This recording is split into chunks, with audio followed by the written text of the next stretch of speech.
Hi guys, we'll be doing a retro format Wednesday on wind up format. Wind up format is a format where things have recently gotten hit from the previous ban list, from the previous events that were happening.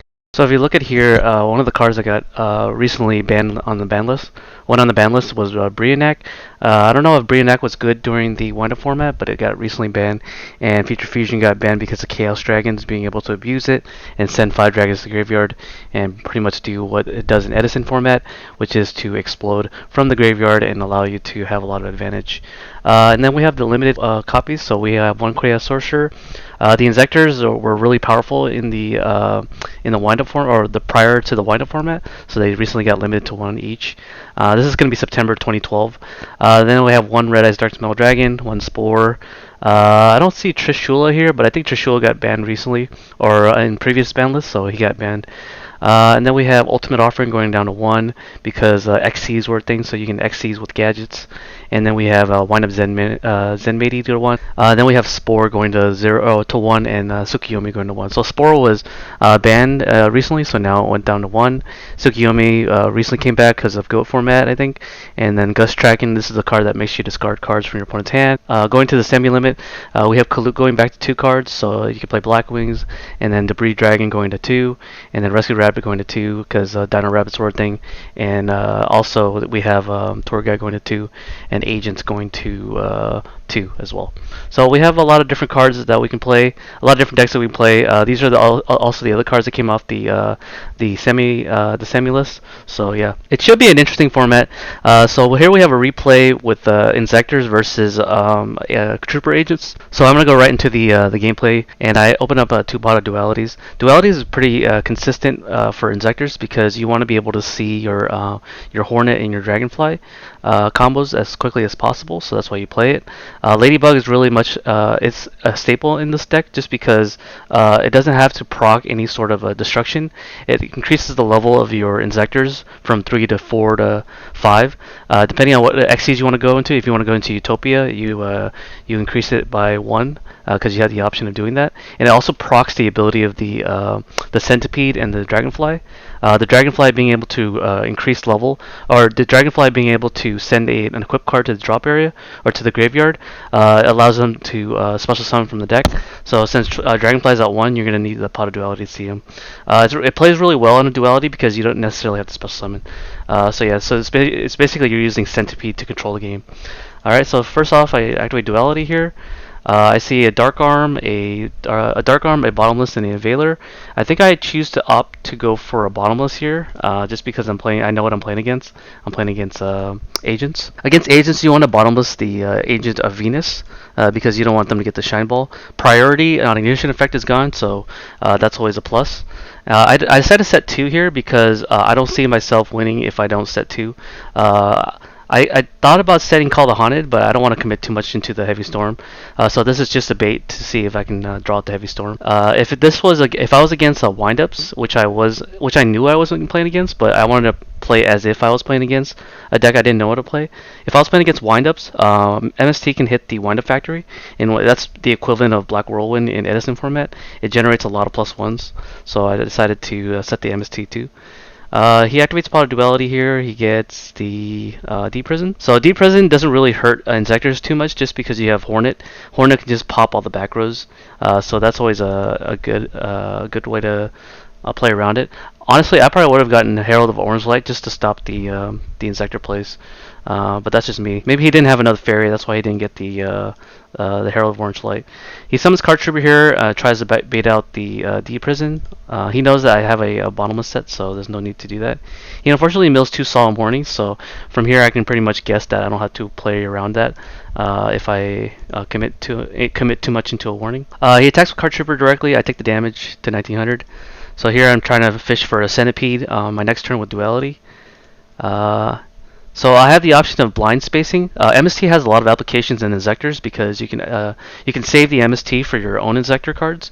So it's the ruling if an Inzektor a card gets equipped to Inzektor and you MST that Inzektor card, you can actually proc the Centipede or the Dragonfly because an equipped card was sent to the graveyard. So I thought about saving it, but I decided not to do that. So I decided to blind space here, mostly because I want to hit the bottomless trap hole in case I draw into a Centipede. So I hit the deep prison here, and then hopefully this is not a yeah. So this wasn't a real threat. So I duality here. So I have the option of summoning the centipede. So I think I decided to go for the centipede play here. Pretty much ignoring that in case it's a bottomless. So I summon the centipede here. Activates effect to equip the ladybug from my hand. With ladybug's effect, I send it to the graveyard, and then I use centipede's effect. I decide to increase the level of centipedes to 4, and I use centipede's effect to search for dragonfly, just to get my combo going. So Centipede then attacks into the card tripper here, hoping to bait out the deep prison, or if he has a second one. He doesn't. He takes 1200 damage. He draws a card off the card tripper, and I set one more back row because he didn't heavy storm me last turn, so it's unlikely he'll have another one. And if he does heavy storm me, then he'll have to waste his other card as well. So it's a pretty good set here. Let's see what he does next. He summons Thunder King Ryo here. I have the option of activating my bottomless trap hole on the Thunder King Ryo, so I think I do decide to do that. Just because if he doesn't attack with Thunder King Ryo, I won't be able to search with my Centipede. So since I don't have Hornet, I decided to bottomless trap hole here. If I had Hornet, I would probably let his summon go through, and then let him attack over my Centipede, and then summon the Dragonfly and deal with the Thunder King Ryo with Hornet. So he flips Call of Honda here. I decide not to flip the Call of Honda in response because there's no reason to get the Ladybug. Unless I had a Tribute Summon in this deck, but I don't play Caius in this deck, so I could just Tribute Summon it off. So I decided to let that go through. And then I think I Max Seed onto the... I chain Max Seed to the Call of Honda here, so I can draw an extra card. This is important so that I can draw deeper into my deck, so that I can see a Hornet. So let's see what happens here. I take the 1200 damage off the battle damage. And then I draw into another centipede. I'm in a pretty bad spot here. Let me see what I can do here. I think I decided to summon the centipede so that I can get the Hornet. So I get the Ladybug here, and then I make it level 4 so that I can search for a Hornet. Because that's the only out to Christie at this point. So that's why I did that. And then I set the Solemn Judgment in case he says he has a way to stop my my next turn play with Dragonfly. Okay, he starts his turn, he attacks with Christie again. Looks like he draws pretty dead here. It's likely that he drew a lot of Shine Balls, and so he's thinking about keeping it all. Okay, and then I draw into a Monster Reborn, which is pretty good. So if I deal with Christia, then I have a pretty much lethal board here. I summon the Dragonfly here to equip the Hornet. At this point, I was afraid of Herald of Orange Light. I think if he got the Herald of Orange Light as opposed to the Deep Prison, he would have been in a better spot. So I equipped the Hornet to the Dragonfly. I used the Hornet's effect to destroy the Christia. I activate the effect of Dragonfly to get the Centipede from the deck, and then I use Centipede's effect to pretty much do all the plays here. I'm contemplating whether I can OTK through a Gores, and I think I can't do that, so I decided just to go for the advantage play. So I use Centipede's effect to search for Gigamantis. Gigamantis is really good because you can MST it on the chain. Don't think I have MST set, but you could definitely do that. You can also use Hornet on Gigamantis as well to trigger like any sort of revival ability. Yeah, so I decided to overlay into a rank 3 here instead of using Centipedes on Ladybug. Yeah, so instead of using Centipede on Ladybug, I decided to overlay it right away to get into a Levier so I can steal his Thunder King Ryo. I take his Thunder King Ryo because in case he special summons Christie again, I can negate its summon. So I take the Thunder King Ryo here.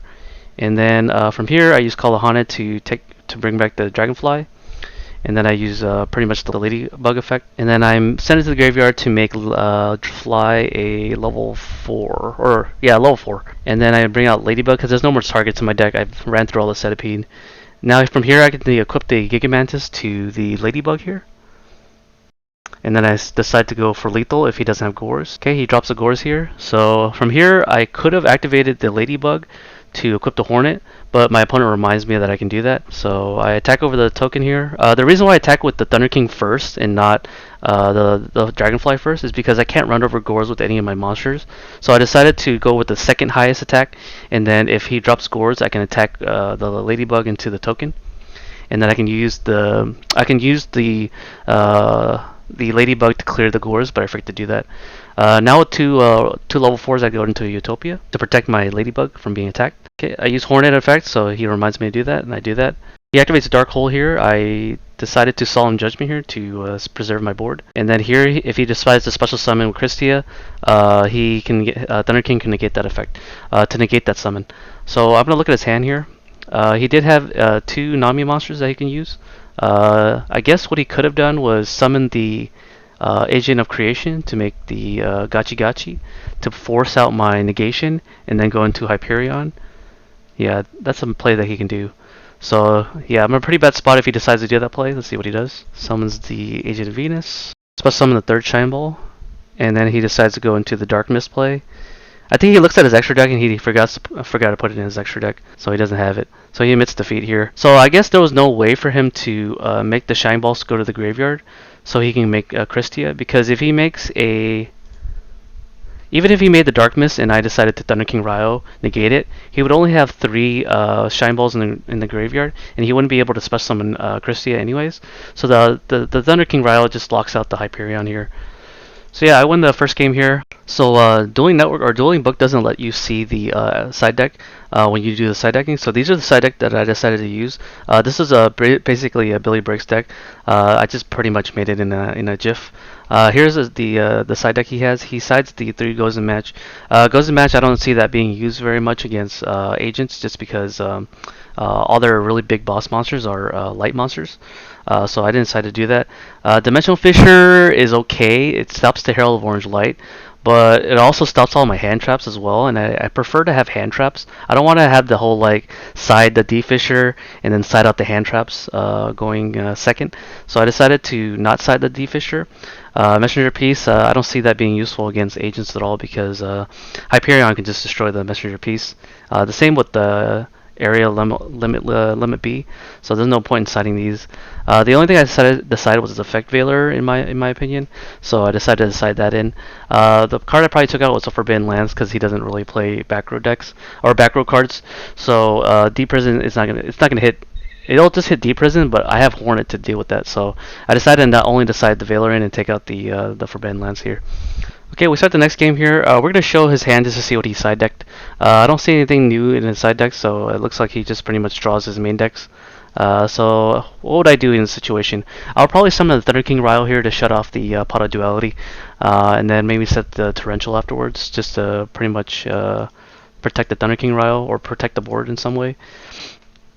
I draw for turn. I do have the Ladybug with the Gigamantis to run over the Thunder King, so I decided to do that play. Just in case I draw into a Duality next turn, or a Centipede. So I do this play here, I equip the Gigamantis, and then I decide to run over the Thunder King Ryo. I think he damage steps the Honest, his 1 Honest, so then I take the 1900. I lose 2 for 1, so that's unfortunate for me, but there was no way out of the Thunder King.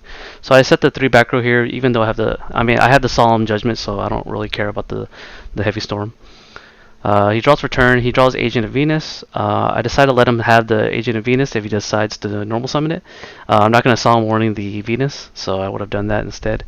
He plays it around the Torrential, so yeah. So he, instead of summoning the Agent of Venus, he just attacks and passes. And he sets the Card Trooper here. Weird that he sets the Card Trooper. I would have summoned the Card Trooper in Mill 3, but again, I think he's playing around the Torrential. I draw into a Mystic Tomato here. I flip the Call of Haunted first to try to bait out anything. And I get the Ladybug here, and then I activate the effect to get the Gigamantis, and then equip it, and then attack over the Thunder King Ryo. So I attack over the Thunder King Ryo, he takes the 500 here, and then I set the Tomato and pass. Probably shouldn't have set the Tomato and pass, because he can he can flip the Card Trooper, mill 3, but then priority is kind of gone in. Priority is gone in wind-up format, so if he flips Card Trooper and attempted to mill 3, he wouldn't be able to Torrential because the summon window is passed. So he has to flip the Card Trooper and then Torrential. So I shouldn't have set the Tomato in hindsight, just because that might be a thing. But I do have Solemn Judgment to back that up in case he decides to do that. So definitely a misplay on my part. I shouldn't have set the Tomato until he commits more. So he decides to go with the Agent of Venus play here.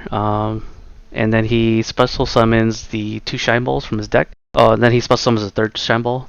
Now he flips the Card Trooper here, and instead of going for the Torrential play, he decides to go for the Xyz play. He loses the Heavy Storm. This is a proxy. For some reason, Dueling Book didn't let him put the third copy in, even though he hit the bypass limit. So this is a Herald of Orange Light, and this is Max C. So he mills a Max C and a Herald of Orange Light. He overlays it into the two cards and makes a Gachi Gachi here. I decided not to Solemn Warning here because it's kind of a waste of Solemn Warning the Gachi Gachi. If he goes up to 1900 with Card Trooper, the Gachi Gachi will only make him a 22, and that's not big enough to run over the Ladybug. So he overlays the two cards here and decided to go to a rank 3, Leviathan Dragon. Leviathan Dragon has enough stats to beat over my monster, but he doesn't have a dark monster in his graveyard, so he doesn't have the BLS. So I decided to Solemn Warning here, and if he brings a Hyperion, I have Solemn Judgment for it. So let's see what he does here. So I Solemn Warning the Leviathan Dragon, and if he special summons Hyperion, I can just Solemn Judgment here. Okay, so he sets the Solemn Warning to pass, and then I draw. So here I have the option of flipping the tomato to attack over the Shine Ball. Which I should have done. Yeah, so what I should have done was attack the Gachi Gachi with the Ladybug to play around the Torrential.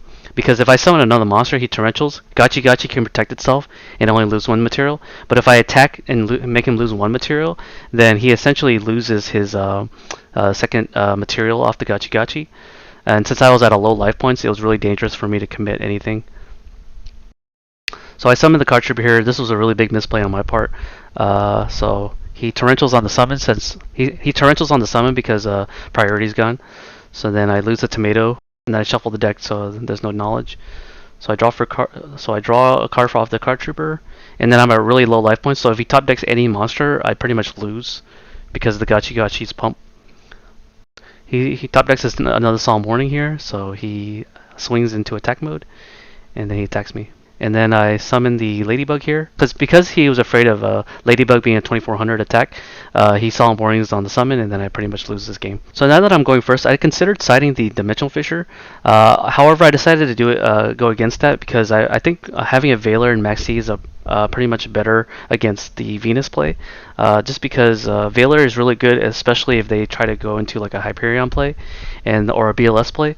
And if they try to attack twice, Veiler is better in that scenario than having a D-Fissure. So I decided not to side the D-Fissure at all, despite being useful against this matchup. Okay, so I decided to go first because you just typically want to set up first before your opponent does. I don't think Dust Shoot's legal for this format, so there's no reason to even if Dust Shoot's not in the format, it's still better to go first anyways. So I decided to set the tomato and set the Call of Haunted and not the Solemn Judgment, in case he blows out the back row with the Heavy Storm.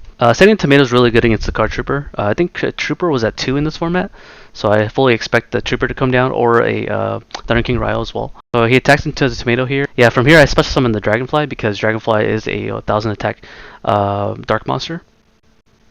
Here he special summons the Hyperion to try to get rid of my Dragonfly, and thankfully I sided in an extra Veiler, so I can pretty much Veiler the Hyperion here. Okay, he uses effect to destroy, putting his a number of fairies to 0 in his graveyard, so I don't have to worry about Christia. And since this is a main phase 2 Hyperion, I don't have to worry about it too much. The reason why I don't let this go through is because I want to save my Call the Haunted for bigger plays, so I decided to keep the Call the Haunted there. I decided to keep the Call of Haunted for bigger plays. So here my opponent plays into the Pro Storm, but I didn't set Pro Storm. But yeah, because I technically didn't activate it to anything he did. He summoned the Card Trooper, milled 3, and then I didn't respond to the summon. But I also didn't deprison it as well, so pretty much giving you the impression that it might be a Pro Storm, but it wasn't a Pro Storm. So I top deck a Fool's Burial, so I don't have to commit to the Ladybug play here. So I send the Hornet to the graveyard, and then I try to hit the back row, hopefully to hit something. I hit the Dust Tornado, unfortunately for me. So he Dust Tornadoes my back row. I lose the Call of the Haunted. I trigger Dragonfly's ability to get the Centipede here, and then here he Torrentials here, so he doesn't lose. He doesn't lose his whole board essentially. So he Torrentials here, and I'm in a pretty good spot here, except that his Card Trooper floats. I haven't normal summoned yet, so he took out my Call of Haunted play and my Veiler from this play, so it's pretty good on his part. I summoned the Sangan here and attacked directly, ignoring the fact that he might have Gores or not. But he set 2, so it made me believe that he didn't have Gores. So that's why I did that. I set the Solemn Judgment to pass. So does he have enough fairy in the graveyard? He doesn't. So he would probably summon the Honest and attack, or just set the Honest. Okay, he sets the Call of Haunted to revive his Hyperion, in case that happens. I summon the Ladybug here to try to clear out the back row. The Ladybug's going to equip the Hornet, and the Hornet's going to pop the back row. And he chains the Call of Haunted to get Card Trooper so I can get a draw. So then attack for 1500 here, still ignoring the Gores. And then I pass turn. So he draws into a Mystic Shine Ball, which is a really unfortunate draw for him. Oh, it looks like he decides to go for the Honest play. So he summons the Honest here to attack over the Ladybug, bounce the Honest in the main phase, and then sets the Call Haunted for Hyperion or Card Trooper play. Okay, I take the 500 damage here, or the 600 damage. I summon the Centipede here. I activate the effect to equip the Hornet here to try to pop the back row, and then try to get a search off the Inzektipede. The Centipede lets me search for the Zectaliber to float. I equip the Zectaliber so that if the Centipede goes to the graveyard in any way, I can just get the Dragonfly off the graveyard. I attack again, it's still ignoring Gores. He takes 2600 damage, or 3400 damage. So he drew pretty bad here. Yeah, really clunky hand. So the one thing about agents is that you're going to draw hands where you have like a bunch of boss monsters in your hand, and then you don't have anything in your graveyard to set up. He didn't draw any Venus too, so he couldn't like start his turn. If he had Venus, I probably wouldn't have Solemn Judgment, so if he had summoned the Venus, he would have been able to have a play here. So yeah, but yeah, that was a gameplay video for Inzektors. I hope you guys enjoyed the glimpse into the wind-up format. A lot of my friends are recommending me this format in particular, just because for some reason this format has a lot of different decks. I personally think Inzektors is really good in this deck, or really good in this format, even though it only had one representation in the top. If you go to format library, it's not even part of the popular decks. I don't see why it's not, because Inzektors is really good. Maybe because people side DD Crows and stuff to hit the Hornet, but I don't know. I think Inzektor Centipede is a really good card in Inzektors. Being able to search your whole deck for good Inzektor monsters, and then being able to get even the equip cards is like, I think it's really good in this deck. But anyways, I hope you guys enjoyed the Retro Wednesday for this Wednesday. I'm going to be using the series to basically explore different retro formats every week, just to see what format's really good. It allows me to pretty much broaden my horizons to see if there's another format like Edison. But until then, I hope you guys, I'll see you guys on the next video, and peace out.